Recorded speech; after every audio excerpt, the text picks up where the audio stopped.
నల్లమిల్లి రామకృష్ణారెడ్డి ఇంటి వద్ద ఉద్రిక్తత.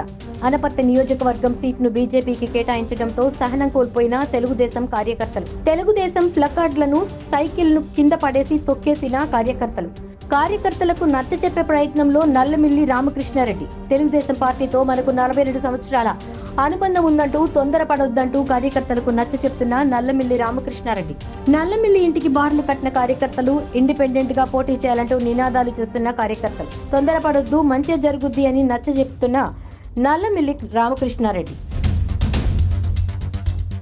ముందు రోజు రామకృష్ణుడు గారిని, యనమల కృష్ణుడు గారిని పిలిచి రామకృష్ణుడు గారి స్థానంలో యనమల కృష్ణుడు గారిని ఇన్ఛార్జిగా ప్రకటించడం జరిగింది.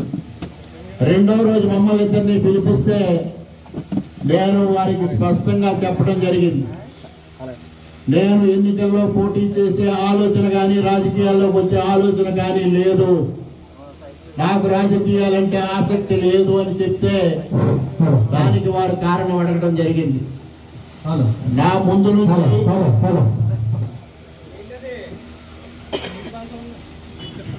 లేదు, చిన్నతనం నుంచి మా తండ్రి గారు రాజకీయాల్లో పడుతున్న ఇబ్బందులు, కష్టాలు చూసిన తర్వాత వారికి ఆసక్తి ఉంది కాబట్టి వారికి శరీరం సహకరించినంత కాలం రాజకీయాలు చేస్తారు, ఆ తర్వాత మా కుటుంబం రాజకీయాల నుంచి దూరం కావాలి అని నేను ఎప్పుడూ చిన్నతనంలోనే నిర్ణయించుకోవడం జరిగింది. మా తండ్రి గారి ఆశయం కోసం కృషి చేస్తాను తప్పించి నాకు నేనుగా రాజకీయాల్లో ప్రవేశించను అని చంద్రబాబు నాయుడు గారికి నిర్బంధంగా చెప్పడం జరిగింది. దాదాపు మా ముగ్గురు మధ్యన 3.5 గంటల పాటు చర్చలు జరిగాయి. అనేక ప్రతిపాదనలు చేశారు చంద్రబాబు నాయుడు గారు. అన్నిటినీ నేను సున్నితంగానే తిరస్కరించాను.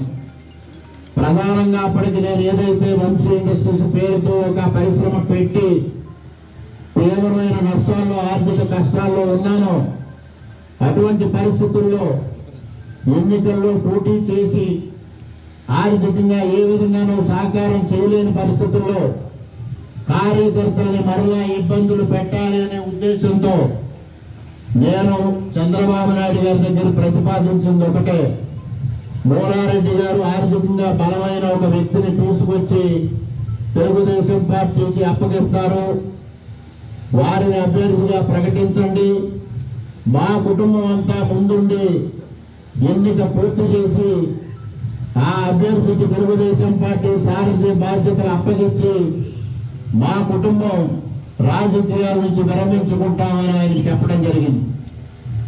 దానికి ఆయన ఒప్పుకోలేదు. మీ తండ్రి గారికి 1970 నుంచి ఈ ప్రాంతంలో ఒక సైన్యం ఉంది, కార్యకర్తలు ఉన్నారు, వారి బాధ్యత నువ్వు వహించవా అని అడిగారు ఆయన. వారు చావైనా రేవైనా మూలారెడ్డి గారి కోసం నిలబడ్డారు.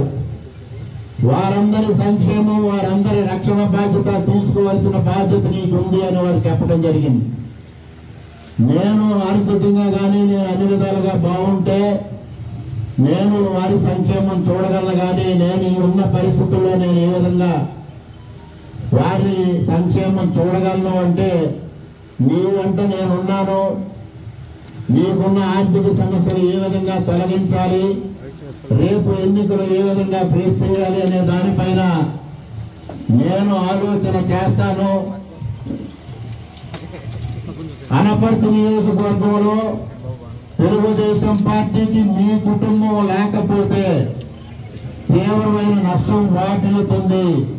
అందుకోసం తెలుగుదేశం పార్టీని రక్షించే బాధ్యత నీకు ఇష్టం ఉన్నా లేకపోయినా నువ్వు స్వీకరించాలి అని వారు ఆ రోజు కోరి ఆ విధంగా మాట్లాడితే వెంటనే మా తండ్రి గారు జోక్యం చేసుకుని, రాము ఇంతసేపు పెద్ద ఆయనతో వాదనకు దిగడం కరెక్ట్ కాదు, ఇవాళ మనం ప్రతిపక్షంలో ఉన్నాం, పార్టీ కష్టకాలంలో ఉంది, పార్టీ కష్టకాలంలో ఉన్నప్పుడు మనకి ఎంత కష్టమైనా పార్టీని రక్షించాల్సిన బాధ్యత నాయకుడు మనకు అప్పగించినప్పుడు దాన్ని స్వీకరించాలి తప్పించి ఆ బాధ్యత నుంచి వెనక్కి తగ్గకూడదు. కాబట్టి చంద్రబాబు నాయుడు గారు చెబుతున్న బాధ్యతని నీకు ఇష్టం ఉన్నా లేకపోయినా నువ్వు స్వీకరించాల్సిందే అని చెప్పి చంద్రబాబు నాయుడు గారిని మీరు ఇన్ఛార్జిగా రాముని అనౌన్స్ చేయండి, వాడు ఉంటాడు అని వారు నిర్ణయం ప్రకటించడం జరిగింది. అనేక సమస్యల మీద పోరాటమే కాకుండా ముఖ్యంగా ఆనాడు ఏదైతే కేపీఆర్ ఇండస్ట్రీస్ సమస్య వచ్చిందో ఆ సమస్య మీద కూడా నేను పోరాడుతూ కార్యకర్తలను సమాయత్తం చేసి అనేక ఉత్కంఠమైన పరిస్థితుల మధ్యన కూడా 2014లో అభ్యర్థిత్వం ఖరారు చేసుకుని ఎన్నికల్లో పోటీ చేసి చంద్రబాబు నాయుడు గారు సంపూర్ణమైన సహకారం ఇస్తే ఎదుర్కొన్న క్లిష్టమైన పరిస్థితులు కానీ చూసిన తర్వాత నేను ఈ రాజకీయాలకి దూరంగా ఉండాలని ఎప్పుడూ నిర్ణయం చేసుకోవడం జరిగింది. ఏ రోజు కూడా మూలారెడ్డి గారు రాజకీయాల్లో ఎమ్మెల్యేగా ఉన్నా నేను ఏనాడు రాజకీయాల్లో జోక్యం చేసుకోలేదు. ఎన్నికల వరకు పరిమితమై ఎన్నికలు అయిన తర్వాత నా కార్యక్రమాలు నేను నిర్వహించుకోవడం జరిగింది. అలాగే 52 సంవత్సరాలుగా ఇక్కడ ఈ నియోజకవర్గంలో తెలుగుదేశం పార్టీ కానీ అంతకుముందు కానీ మూలారెడ్డి గారు ప్రముఖ పాత్ర వహిస్తున్నా మా కుటుంబ సభ్యులు అంటే మా తల్లి గారు కానీ మిగిలిన కుటుంబ సభ్యులు కానీ ఎప్పుడు ఏ విషయాన్ని జోక్యం చేసుకోవాలి. ఆయన నిర్ణయమే అంతిమ నిర్ణయం. ఆయన ఏం చెప్తే అది మేమందరం తూచా తప్పకుండా అనుసరించడమే మేము ధ్యేయంగా పెట్టుకుని పనిచేశాం. అటువంటి సమయంలో 2009 ఎన్నికల్లో అనపర్తి నియోజకవర్గంలో ఘోరంగా ఓటమి చెందడం, తెలుగుదేశం పార్టీ కకావికలం అయిపోతున్న పరిస్థితుల్లో అనపర్తిలో గ్రామ పంచాయతీ ఎన్నికలు రావడం జరిగింది. ఆనాటికే మనకి ఇప్పుడు మనలో జాయిన్ అయిన కృష్ణారెడ్డి గారు, ఆదినారాయణ రెడ్డి గారు, చిన్నాన్న గారు, సుబ్బారెడ్డి గారు వీళ్ళందరూ కూడా తెలుగుదేశం పార్టీని వదిలిపెట్టి కాంగ్రెస్ పార్టీలో చేరిపోవడం జరిగింది. అటువంటి పరిస్థితుల్లో అక్కడ ఏ విధంగా పోటీ చేయాలో తెలియని పరిస్థితి ఏర్పడినప్పుడు మొట్టమొదటిసారిగా మూలారెడ్డి గారి మొహంలో నిరాశ చూసంటాడు.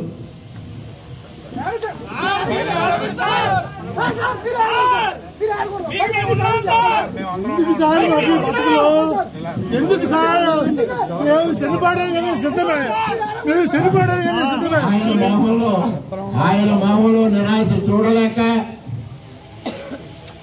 ఆయన మొహంలో మరలా ఆనందం చూడాలని నేను ఆ రోజు అనపర్తిలో ఏ విధంగా అయినా తెలుగుదేశం అభ్యర్థిని పెట్టాలి అని ఏకగ్రీవంగా గ్రామ పంచాయతీ ఎన్నిక జరగకూడదని